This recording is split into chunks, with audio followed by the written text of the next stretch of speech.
आप सब मीडिया जनों से रिक्वेस्ट है कि आप लोग कोई जो पीछे जितने भी खड़े हैं बैठ जाइए।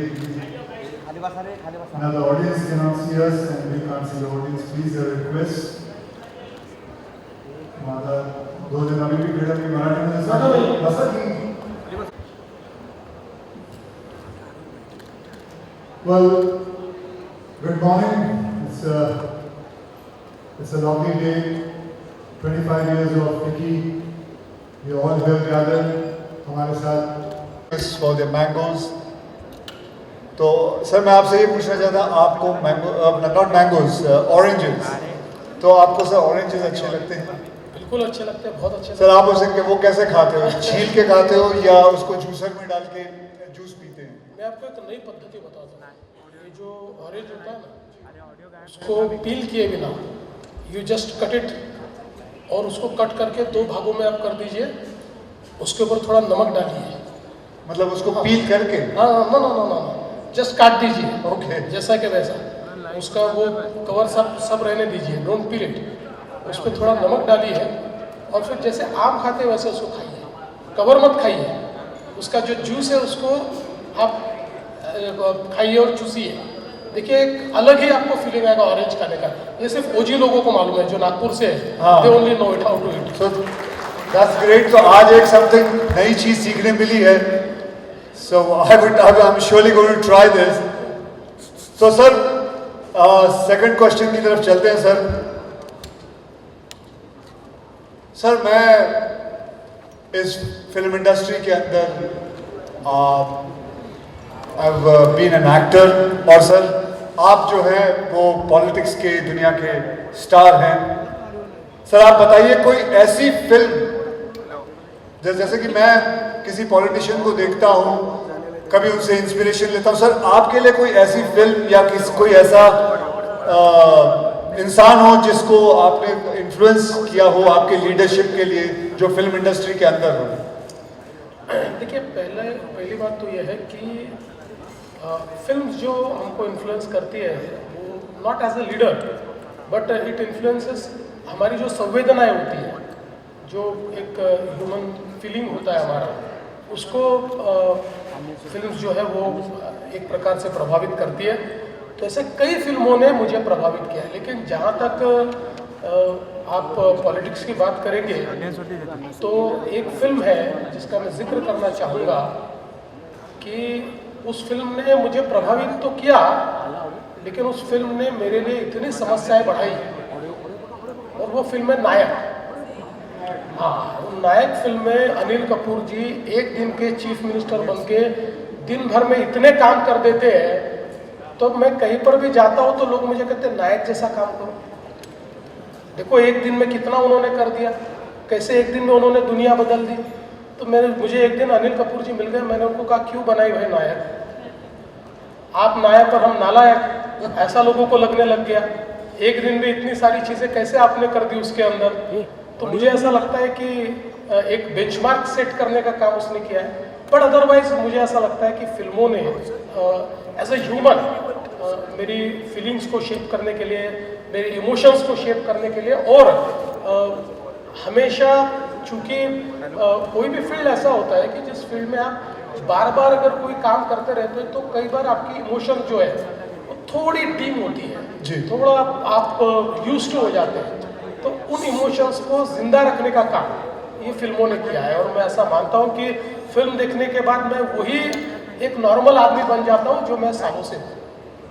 सर आपने जैसे बताया कि नायक फिल्म के अंदर अनिल कपूर जी एक दिन के लिए चीफ मिनिस्टर बन जाते हैं। सर अगर आपको मैं पूछूं कि एक दिन के लिए आप फिल्म के एक डायरेक्टर बन जाएं और फिल्म का नाम हो महाराष्ट्र, तो पहला सीन आप क्या पिक्चराइज करेंगे? मुझे ऐसा लगता है कि अगर महाराष्ट्र में फिल्म बनती है तो पहला सीन होगा जिसमें छत्रपति शिवाजी महाराज ये राज्याभिषेक के लिए बैठे होंगे, और इतने सालों की गुलामी के बाद फिर एक बार स्वराज्य का निर्माण, यही उसका पहला सीन। तो सर मैं आपसे एक और चीज़ पूछना चाहूँगा, जैसे बॉलीवुड में हमारी हिंदी फिल्म इंडस्ट्री में रील हीरोज दिखते हैं, आपके हिसाब से पॉलिटिक्स के रियल हीरो कौन है? देखिए, आज अगर हम लोग भारत को अगर हम देखें तो भारत के इस पूरे पॉलिटिकल हिस्ट्री में हमको रियल हीरो के रूप में हमारे प्रधानमंत्री नरेंद्र मोदी जी दिखाई देते हैं। और वो इसलिए दिखाई देते हैं कि he has walk the talk. जो चीज़ें हम लोग कहते थे, भारत से गरीबी हटाओ का नारा ये लगातार लगता रहा, लेकिन 10 साल में 25 करोड़ लोगों को गरीबी से बाहर निकालने का काम ये मोदी जी ने करके दिखाया। हम लोग फ्रेजाइल 5 इकोनॉमी से फर्स्ट 5 इकोनॉमी में आए। अब हम दुनिया की चौथी सबसे बड़ी अर्थव्यवस्था बन गए, जल्दी ही तीसरी सबसे बड़ी अर्थव्यवस्था बन गए। आज चाहे वो टेक्नोलॉजी का क्षेत्र हो, चाहे वो डिफेंस मैन्युफैक्चरिंग का क्षेत्र हो, चाहे वो एवीजीसी का क्षेत्र हो, हर क्षेत्र में भारत वर्ल्ड से कॉम्पीट कर रहा है।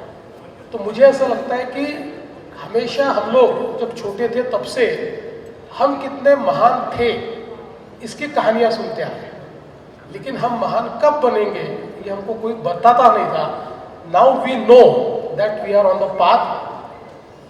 2047 में विकसित भारत, ये महान भारत का चित्र अब हमारे सामने है और उस चित्र को लाने वाले हमारे प्रधानमंत्री नरेंद्र मोदी जी हैं। बहुत खूबसूरत, बहुत बढ़िया सर, बहुत बढ़िया। तो सर बताइए, आज ये फिक्की का प्रोग्राम है तो इसके अंदर एक ऐसा प्रश्न पूछना चाहता हूं सर आपको कि अगर आपको एक एलिवेटर पिच, यानी कि एक क्विक लेकिन ज़बरदस्त पिच देनी हो कोई इंटरनेशनल स्टूडियो को महाराष्ट्र में बिजनेस करने के लिए, तो वो पिच क्या, वो क्या बात आप उनको कहेंगे कि वो इंटरनेशनल स्टूडियो यहाँ आए? मैं उनको ऐसा कहूँगा कि महाराष्ट्र में इतनी बड़ी लीगेसी है कि हमने दादा साहब फाल्के से लेकर तो आज के कंटेंट क्रिएटर तक जो हमारी ऊंची पोजीशन है वो कभी छोड़ी नहीं है। और इसलिए महाराष्ट्र ही ऐसी जगह है जो इन रियल सेंस एक एंटरटेनमेंट का कैपिटल है, ये कंटेंट का कैपिटल है। और इसलिए if somebody wants to come, somebody decides to come, they should come to Maharashtra, क्योंकि यहाँ पर केवल इकोसिस्टम नहीं है, यहाँ पर वाइब्रेंसी है, यहाँ पर लोग ऐसे हैं कि जिन्होंने सिनेमा को जिया है, जिन्होंने सिनेमा के जो अलग अलग एंगल्स होते हैं, सिनेमा में जो अलग अलग रोल्स होते हैं, बिहाइंड द सीन जो रोल्स होते हैं, इन सबको जीने वाली पीढ़ियाँ ये महाराष्ट्र में मौजूद है। इसलिए आप महाराष्ट्र आइए, ये मैं पिच करूँगा। सर मैं आपको बताऊं, 4 दिन पहले मैं कोलाबा जा रहा था जू से, और मैं करीबन 35 मिनट में पहुंच गया। And that is due to the infrastructure what you have created in Maharashtra. मुझे याद है कोलाबा में शूटिंग होती थी, मैं जू पे रहता हूँ, मैं शेव करके निकलता था, वहाँ पहुँच के मुझे फिर शेव करना पड़ता था, इतना वक्त लग जाता था। तो अब मैं बहुत जल्दी पहुँचने लग गया हूँ। आपने साउथ बॉम्बे पहले अलग होता था, नॉर्थ बॉम्बे अलग होता था, आपने इन दोनों बॉम्बे को मिला दिया, दोनों मुंबई को मिला दिया, and now we are one Mumbai because of the infrastructure what you have created. तो ये इस पे तो आपने सर इतना बढ़िया काम कर रहे हो और हो रहा है। सर मेरी एक आपसे दरख्वास्त है, आपकी जो दृष्टि है हमारे फिल्म सिटी जो गोरेगांव में है, करीबन 550 एकड़ ज़मीन है, सर उस पे दृष्टि डालें, उसको भी जिस हिसाब से आपने मुंबई को चेंज किया है, मैं आपसे दरख्वास्त करूंगा उसको भी चेंज करें। सो उसके बारे में कुछ आप कहना चाहेंगे? नहीं, बिल्कुल, आपने बहुत ही अच्छी बात कही है। देखिए, एक रिग्रेट जो मेरा है अपने लिए वो ये है कि during my tenure between 14 and 19 मेरी बड़ी इच्छा थी कि मैं फिल्म सिटी को एक बहुत ही वाइब्रेंट इंटरनेशनल फिल्म इकोसिस्टम में परिवर्तित करूं। और हमने काफ़ी प्लानिंग भी किया, डिज़ाइनिंग भी किया, काफ़ी हम लोगों ने फिल्म फ्रेटर्निटी के लोगों से बातचीत भी करके एक उसका बड़ा अच्छा प्लान भी तैयार किया, but somehow due to various reasons we could not execute it. So मतलब मैंने हाथ में लिए और एग्जीक्यूट नहीं हुए, ऐसे 2 या 3 ही प्रोजेक्ट है, उसमें से ये एक प्रोजेक्ट रहा है। लेकिन नाउ इन दिस रेजिम ये मैंने तय कर लिया है कि इस फिल्म सिटी को एक वर्ल्ड क्लास, टॉप क्लास जो फिल्म इकोसिस्टम है उसमें हम लोग कन्वर्ट करेंगे। वैसे भी अब हमारी फिल्म सिटी में IICT आ रहा है, तो Indian institute of creative technology, और उसके साथ साथ अभी बहुत अच्छे स्टूडियोज जो स्टेट ऑफ आर्ट है, जो क्योंकि फिल्म मेकिंग तो पूरा बदल रहा है अभी, VFX के कारण बहुत सारी चीज़ें बदल रही है, पोस्ट प्रोडक्शन और एडिटिंग में बहुत बड़े पैमाने पर बदलाव आ रहा है। AI भी बहुत मुझे ऐसा लगता है कि फिल्म्स को प्रभावित कर रहा है। लोकेशंस कहीं पर भी क्रिएट की जाती है, ये जो हमारा हरा पर्दा होता है ये हर चीज़ को बदल देता है। तो ये सारी चीज़ों को अकाउंट फॉर करने वाला एक इकोसिस्टम हमको तैयार करना है, और उसके लिए हम लोगों ने ऑलरेडी तैयारी कर दी है। मैं ऐसा मानता हूँ कि with in a years time हम लोग ये ट्रांसफॉर्मेशन शुरू करेंगे, और उसके बाद के 4 सालों में इस पूरे एरिया को हम ट्रांसफॉर्म करेंगे। जैसे दुनिया में कई देशों में वहाँ के स्टूडियोज़ को, वहाँ की फिल्म इकोसिस्टम को, वहाँ के सारा कंटेंट क्रिएशन को एक आइकॉनिक ऐसी दुनिया में एक नाम मिला हुआ है, इसी प्रकार का नाम, जो चूँकि ये फिल्म सिटी ऐसी है कि देश की क्लासिकल फिल्में सारी जो ओल्ड क्लासिक्स हैं ये सब यहाँ पर शूट हुई है। लेकिन आज मैं जानता हूँ कि फिल्में वहाँ शूट होती है, लेकिन अलग अलग जगह भी होती है। आज अगर हम लोग मीरा भाईंदर की तरफ चले जाए तो इतने वहाँ पर बड़े बड़े ये स्टूडियोज तैयार हो गए, हालांकि वहाँ कोई बहुत सुविधाएं नहीं है, मतलब कई बार बिना सुविधाओं की भी वहाँ शूटिंग होती है। तो इसका सीधा कारण है कि जो इकोसिस्टम हमने देनी चाहिए थी वो हम नहीं दे पाए, इसलिए इस प्रकार की इकोसिस्टम मशरूम हो रही है।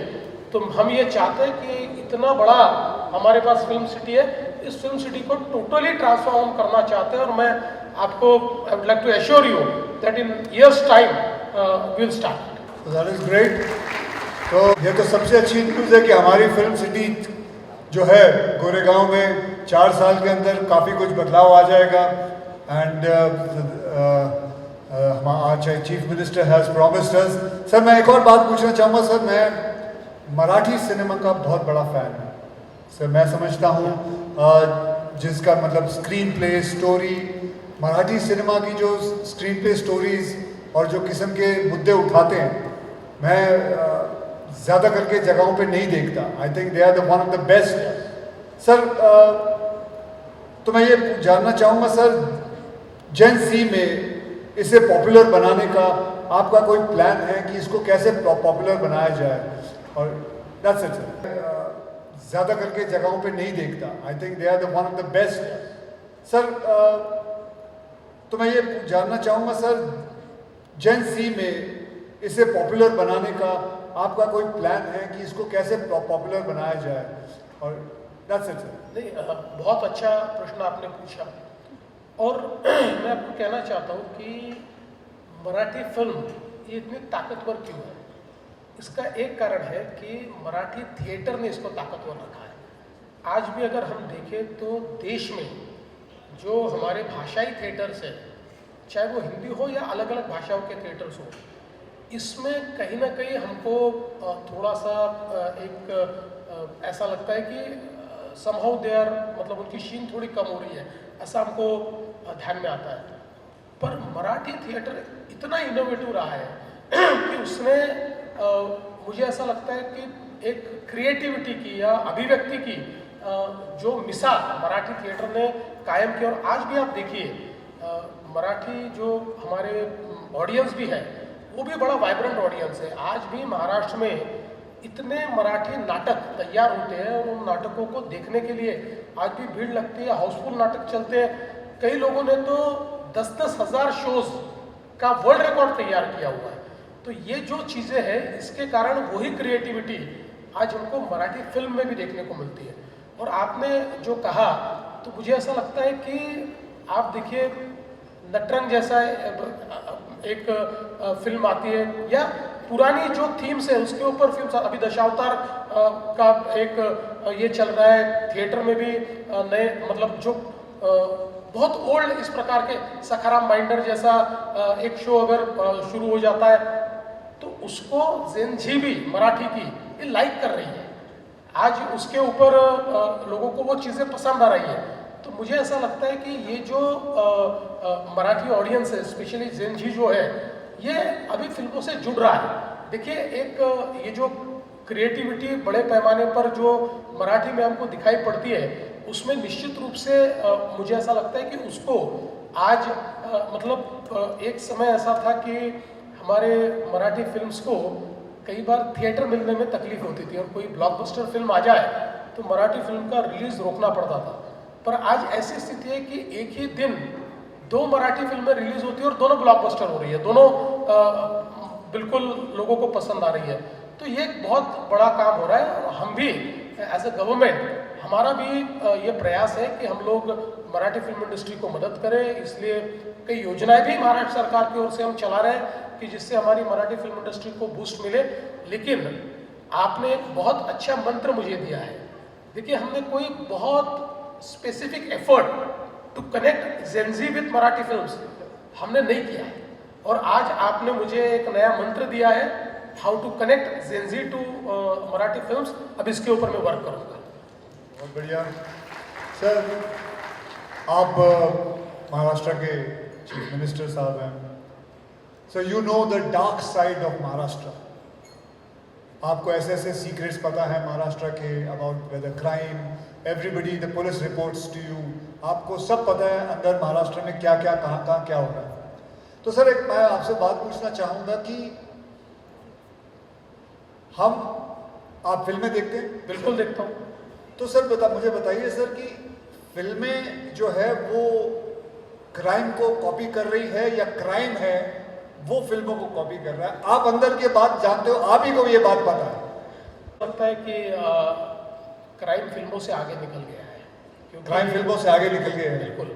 देखिए, जब तक स्ट्रीट क्राइम था तो स्ट्रीट क्राइम में लोग फिल्मों को कॉपी करते थे। लोगों को ऐसा लगता था कि फिल्म में अगर कोई बड़ा गुंडा दिखता है तो वो जिस क्रिमिनल माइंडेड लोग उस प्रकार का गुंडा, थोड़ा हीरोइक गुंडा बनने की कोशिश करते थे, रॉबिन हुड बनने की भी लोग कोशिश करते थे। लेकिन अब जो है ये साइबर क्राइम का ज़माना है, और ये साइबर क्रिमिनल्स इतनी तेज़ी से टेक्नोलॉजी को अडॉप्ट करते हुए आगे बढ़ते हैं कि आज हम लोगों के सामने एक बड़ा क्वेश्चन मार्क ये साइबर क्रिमिनल्स ने खड़ा किया है। हालांकि उसका जवाब भी टेक्नोलॉजी में ही है, और हमने वो टेक्नोलॉजी को तैयार किया है। तो मुझे अब लगता है कि आने वाली फिल्मों में हमारे जो हीरोज़ हैं, ये हीरोज़ साइबर वॉर को एक प्रकार से जीतने वाले हीरोज़ बनने चाहिए। वो साइबर वॉर को या साइबर क्राइम को रोकने वाले हीरोज़, ये हमको देखने को साइबर क्राइम पे फिल्म बनानी चाहिए। बिल्कुल बिल्कुल बनानी चाहिए, क्योंकि देखिए, जिस प्रकार से साइबर क्राइम का एक आक्रमण हमारे ऊपर हो रहा है, आज मैं ऐसा मानता हूँ कि हमारी जो पुलिस फोर्स है, उस पुलिस फोर्स में हमको पूरा ओरिएंटेशन चेंज करना पड़ रहा है। हमारी पुलिस फोर्स को अब ये ध्यान में लाना पड़ रहा है कि नाउ स्ट्रीट क्राइम ये बहुत आसान चीज़ है, इसको पकड़ना वगैरह। अभी सीसीटीवी नेटवर्क है, एआई एनेबल्ड सीसीटीवी है, वो फेस रिकॉग्निशन कर देते हैं, तो हर चीज़ का एविडेंस मिल जाता है। लेकिन ये जो डिजिटल क्राइम अभी हो रहा है, डीप फेक्स हो रहे हैं, फिशिंग हो रहा है, लोगों को फाइनेंशियल फ्रॉड्स में अटकाया जा रहा है, सेक्सटॉर्शन हो रहा है, ये बड़े भयानक क्राइम है जिसको अभी तक हमारी फिल्म इंडस्ट्री उस तरीके से शोकेस नहीं कर पाई है। तो मैं मानता हूँ कि इसके ऊपर फिल्म भी बननी चाहिए, क्योंकि इसमें सबसे बड़ी बात जन जागृति है। आपने अक्षय जी खुद इसकी शुरुआत की है, आपने जन जागृति में बहुत बड़े पैमाने पर अवेयरनेस निर्माण करने के लिए कई कैंपेन्स आपने हमारे साथ भी किए हैं, अलग से भी आपने कई कैंपेन्स किए। तो मुझे लगता है कि चूंकि फिल्म्स ये they are the best communicators. Film जो कम्युनिकेट करती है, जो एक भावना को तैयार करती है, वो जो उसका पावर है, उस पावर को अब अनलिश करने के लिए मुझे लगता है कि फिल्मों को अब ये जो डिजिटल वॉरफेयर चल रहा है, इसमें भी फोकस करना चाहिए। मैं आपसे एक बताऊँ सर, मैं एक फिल्म कर रहा हूँ जिसमें मैं एक नेगेटिव रोल कर रहा हूँ, तो करूँ या नहीं करूँ? अभी मैं विचार कर रहा हूँ, क्योंकि वो एक नेगेटिव फिल्म मतलब मैं एक रोल कर रहा हूँ जिसके पिक्चर का नाम ही है हैवान। तो मैं, लेकिन उसमें ये है कि मैं हार जाता हूँ। हैवान जो है वो हार जाता है, तो कर लेना चाहिए, ठीक है आपके हिसाब बिल्कुल करना चाहिए, क्योंकि देखिए मैं तो ऐसा कहता हूँ कि आपके जैसे वर्सेटाइल एक्टर ने हर रोल करना चाहिए, क्योंकि अल्टीमेटली किसी भी एक्टर के लिए व्हाट इज अकम्पलिशमेंट, तो हर प्रकार के रोल करना, और हर रोल में मतलब कई हमने ऐसी पिक्चर भी देखी है ना कि जिसमें हालांकि विलन आखिरी में हार जाता है, लेकिन कई बार विलन हीरो से ज़्यादा इम्पैक्ट छोड़कर चला जाता है, तो वो दैट इज़ क्रिएटिविटी। तो मुझे लगता है कि आपने करनी चाहिए, लेकिन ज़्यादा फिल्म में आप हीरो करके करिए, ये दूसरी लाइन मत पकड़िए। नहीं, मेरा एक मन किया कि मैं एक नेगेटिव रोल करूं, तो इसलिए मैं कर रहा हूं, नहीं तो ज़्यादा करके तो सारी फिल्में मैं हीरो के और तौर से ही करता हूं। सर एक बड़ा सा लाइट सा क्वेश्चन है, अगर आप इजाज़त दें तो मैं आपसे पूछूं सर। तो सर अभी सभी सड़कों पे मेट्रो का काम चल रहा है और ये अभी बहुत जल्द जाके ख़त्म होने वाला है, तो क्या सर ये एक छोटी सी बात है सर, मैं पूछना चाहता हूँ कि जिस दिन ये काम ख़त्म होगा तो हो सकता है सर वो उस दिन महाराष्ट्र डे की छुट्टी बनाई जाए कि ये काम ख़त्म हो गया है, खत्म हो गया। बिकॉज सब I am sure we are going through all the traffic jams and all, but after every night comes the day and we are all waiting for that day कि सब काम खत्म हो जाए। वैसे तो काफ़ी जगहों पे काम खत्म होना शुरू हुआ, मैं ये कह रहा हूँ कि जब सब काम खत्म हो जाए, सब खत्म हो जाए, तो हमारे चीफ मिनिस्टर साहब एक दिन अनाउंस करते कि this is the Maharashtra day, जब छुट्टी मिलेगी। ऐसा हो सकता है? आपने बहुत अच्छी बात कही है कि बहुत बड़े पैमाने पर मुंबई में काम चल रहा है, और I take this opportunity to actually apologize all the Mumbaikars for what they are going through in the traffic, लेकिन it is for good, क्योंकि जैसे हमारे मेट्रोज, उसके बाद हमारे टनलिंग का काम चल रहा है, बहुत बड़े पैमाने पर हम लोग अंडरग्राउंड रोड्स तैयार कर रहे हैं, टनल्स तैयार कर रहे हैं, तो ये सारी चीज़ें जैसे समाप्त होगी तो हम लोगों ने एक मंत्र मुंबई के लिए तैयार किया है कि मुंबई इन 59 मिनट्स, और इसका मतलब यह है कि हम लोग चाहते हैं कि मुंबई के किसी भी कोने से किसी भी कोने तक जाने के लिए मैक्सिमम टाइम जो आपको लगना चाहिए वो 59 मिनट्स लगना चाहिए, बाकी उससे कम ही लगना चाहिए। इस प्रकार का मुंबई का पूरा प्लानिंग हमने किया है। तो मुझे ऐसा लगता है कि निश्चित अक्षय जी ने कहा है और हम सुनेंगे नहीं, ऐसा तो हो नहीं सकता, तो इसलिए जैसे ये काम समाप्त हो जाएगा तो 1 मई को महाराष्ट्र डे मनाएंगे और उस दिन छुट्टी दे देंगे। अरे उस दिन तो ऑलरेडी छुट्टी होती है, उस दिन ये आपने एक गुगली डाली है, उस दिन छुट्टी होगी, जो दिन ऑलरेडी पहले से हमें छुट्टी मिली हुई है। लेकिन बढ़िया सर जाने से पहले एक और बात सर, मैं आपके अंडर सारे मुंबई पुलिस, महाराष्ट्र पुलिस आती है सर एक मतलब it's nothing got to related with the film industry और फिल्म्स और एनीथिंग। सर मैं देखता हूँ सर, ये लोग जो जूते पहनते हैं उसके अंदर जो हील होती है, it is not an easy job to run in those heels. मेरे हिसाब से being an athlete, being a sportsman, मैं समझता हूँ सर अगर आपको ठीक लगे, क्योंकि मुझे पता है कि ये जब भागते हैं या इतना चलते हैं तो महाराष्ट्र पुलिस की पीठ पे हमेशा कोई ना कोई प्रॉब्लम्स आती है। You can get a slip disc, you can get L4, L5 problem because of that heel. So I was just छोटा मोर बड़ी बात जैसे है सर कि अगर उनके जूते चेंज हो जाए ना तो महाराष्ट्र पुलिस के लिए बहुत काम आएगी ये बात कि they can run much faster than any criminal. बहुत अच्छी बात आपने कही है, और शायद इससे पहले किसी ने हमारे ध्यान में भी ये लाकर नहीं दी। हमारे तो जो पुलिस है वो इस प्रकार के जूते पहनकर ही सारी प्रैक्टिस करते हैं, लेकिन आपने कहा ये बात भी सही है कि शायद उसके कारण एट अ लेटर एज उनको थोड़े प्रॉब्लम आएगी। मैंने बहुत सारे पुलिस वालों से मिला हूं, तो बैक प्रॉब्लम हमेशा आती है। मैं आपको ही रिक्वेस्ट करूंगा कि अगर आप कोई इसमें इनोवेशन, कोई डिज़ाइन चेंज या कुछ अगर आप सुझा सकते हैं, बिकॉज आप तो ओजी एक्शन हीरो है, तो आपको ये पता है कि एक्शन के लिए what is the best. Sir I will try and make a brown shoes and I will show it. Yes please, अगर आपको ठीक लगे बस हम लोग निश्चित रूप से अडॉप्ट करेंगे। बहुत बढ़िया सर। तो हमारी जो महाराष्ट्र की पुलिस है बस रेडी हो जाइए, वो बहुत तेज भागने वाली है। अब criminals are not going to have any chance, But thank you very much, sir. Thank you very much for coming and giving your insight about the film industry. Thank you everybody for being patient. Thank you very much, sir. Thank you, Akshay ji. Thank you very much.